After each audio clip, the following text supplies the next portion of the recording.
रस्ता मोकळा करा या मागणीसाठी कुटुंबाचं उपोषण, नागरिकांमध्ये संताप। छत्रपती संभाजीनगर जिल्ह्यातील कन्नड तालुक्यातून एक महत्त्वाची बातमी समोर येते। रेलनावडी येथील गट क्रमांक 134 मध्ये रस्ता अतिक्रमणाच्या मुद्द्यावरून बापू महादू निकम आणि त्यांच्या कुटुंबियांनी 21 एप्रिल 2026 पासून अमरण उपोषण सुरू केले। शामवाडी ते अंधानेर या मार्गावरील सार्वजनिक रस्ता अतिक्रमणामुळे बंद झाल्याचा आरोप करण्यात येतोय।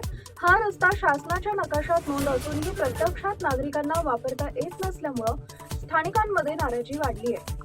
निकम यांनी सांगितलंय की अनेक वेळा प्रशासनाकडे तक्रारी करूनही कोणतीही ठोस कारवाई झालेली नाही, त्यामुळे अखेर त्यांनी उपोषणाचा मार्ग स्वीकारलाय। संबंधित रस्ता तात्काळ मोकळा करून द्यावा, तसेच अतिक्रमण करणाऱ्यांवर कडक कारवाई करून त्यांचे फार्मर आयडी आणि आधार कार्ड बंद करावे, अशी त्यांची मागणी आहे। जोपर्यंत प्रशासन निर्णय घेत नाही तोपर्यंत उपोषण सुरूच ठेवणार असल्याचा इशारा देण्यात आलाय। या प्रकरणी प्रशासन काय भूमिका घेते याकडे संपूर्ण परिसराचं लक्ष लागलंय। टाइम्स ऑफ महाराष्ट्रसाठी छत्रपती संभाजीनगर कन्नड तालुका प्रतिनिधी संतोष खाजेकर यांचा रिपोर्ट। माझं नाव बापू महादू निकम, राहणार नावडी, तालुका कन्नड, जिल्हा छत्रपती संभाजीनगर। तर हा आमचा शिवरस्ता आहे नकाशावरील आणि शिवपानंद रस्ता। आणि माझा एकच मुद्दा आहे की माझ्या शेतात येण्या जाण्यासाठी जो रस्ता आहे तो शासनाने लवकरात लवकर मोकळा करून द्यावा। कारण की 12 महिने झाले तर शासनाने मोकळा करून दिला, पण त्यांनी मला आजही अडवतात आणि माझा गहू शेतात पडलेला आहे, तुम्ही बघितलं असेल, तरी मला घरी येण्यास अडचण आहे। नेऊन जाऊन देत नाही, मला येऊन जाऊन देत नाही। आता मला माझी लेकरं ओली कारण मी शासनाला 2/4/2026 रोजी निवेदन दिले, पण त्यांनी कुठलीही दखल घेतलेली नाही।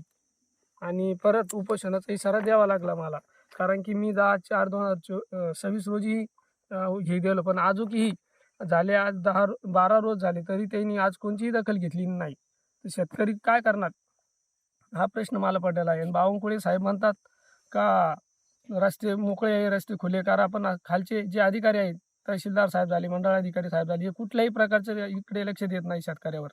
जगणार कस काय शेतकरी असं झाल्यावर? आजचा तुमचा कितवा दिवस आहे उपोषणाचा? आजचा उपोषणाचा आमचा दुसरा दिवस आहे। कोणी अधिकारी आले होते की भेटायला? कोणीही अधिकारी आलेले नाही, फक्त पोलीस आले रातची आणि एक राऊंड मारून गेले। त्याच्यानंतर कुठलाही अधिकारी इकडे दखल घेतलेली नाही।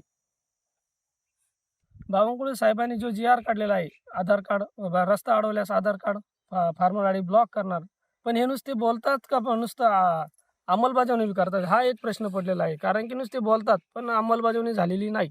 मी असा अर्ज केलेला आहे तहसीलला, पण त्याच्यात काही उल्लेख केलेला नाही त्यांनी अजून। उपोषणला बसलेले काय काय संदर्भ होता तुमचा? कशासाठी उपोषणला बसलेले? आमचं शिवरस्ता अडविलं त्याबाबत, कारण की आम्हाला येण्या जाण्यासाठी रस्ता नाही आहे। मागच्या वर्षी शासनानं आम्हाला रस्ता काढून दिलेला होता, पण काही शेतकरी त्याच्यावर अतिक्रमण करणं लावेले। आता आमच्या गावाला झाला 1 महिना, तेव्हापासून आमचा गहू इथं शेतात पडेल। वातावरण कसं आहे तुम्ही तर बघतेच ना आता। तर आता आम्ही काय करायचं? मागच्या वेळेस आम्ही बैलगाडी आणली गहू नेण्यासाठी, तर त्या लोकांना यांना मारहाण केली, त्यांना मारलं। आता त्यांच्या पाठीमागं कोणी नाही आहे। मी हे दोन्ही लेकरं बाळं घेऊ की त्यांना सांभाळू, का हा गहू वावरात नेऊ, काय करू? आणि आज आम्हाला निवेदन देऊन किती दिवस झाले? 12 दिवस झाले। उपोषणाला बसायला 2 दिवस झाले। आतापर्यंत आमच्या जवळ कोणीच येऊन पाहिलं नाही का हे उपोषणाला बसले किंवा नाही बसले, काहीच करणार नाही। पाहून सुद्धा म्हणजे आमच्याकडे उली लेकरं बाळ आहे। आज उद्या जर माझ्या लेकरं बाळाला काही झालं तर याचा जिम्मेदार कोण राहील? तुमचा रस्ता जर मोकळा झाला नाही तर तुम्ही पुढची भूमिका काय राहणार? आमचा जर रस्ता मोकळा झाला नाही तर आम्हाला पर्याय नाही, कारण की आम्ही इथं 2 दिवस झाले उपोषण करायला बसले। रस्ता जर मोकळा झालाच नाही तर आम्हाला आत्महत्या केल्याशिवाय काही पर्याय नाही। आमचा गहू पडेल इड, आता याच्यावर काय करावा तेच आता आम्हाला काही समजणार नाही। दुसरा पर्यायच नाही आमच्याकडे। आता जर रस्ता मोकळा नाही झाला तर आम्ही आत्महत्या करणार। माझा नवरा वारेले, माझी 2 बाई आहे, माझीला काही चाललं नाही। मला एकोणचे एक मुलगा आहे। माझा नवरा, माझ्या लेकाला काही धोका जर झाला तुम्ही काय करणार आहे? माझी सून आहे, माझे 2 लेकरं आहे, माझे नातू आहे पण आहे, त्याला धोका जर झाला तर कसं होणार आहे? मी काय करणार आहे? माझा नवरा होता तर मग भोळ्या पाण्यात गेले माझे नवरा मरून। आता काय त्याला इलाज नाही राहिला, आता त्याला हे लय आमच्या हातून मागं लागले।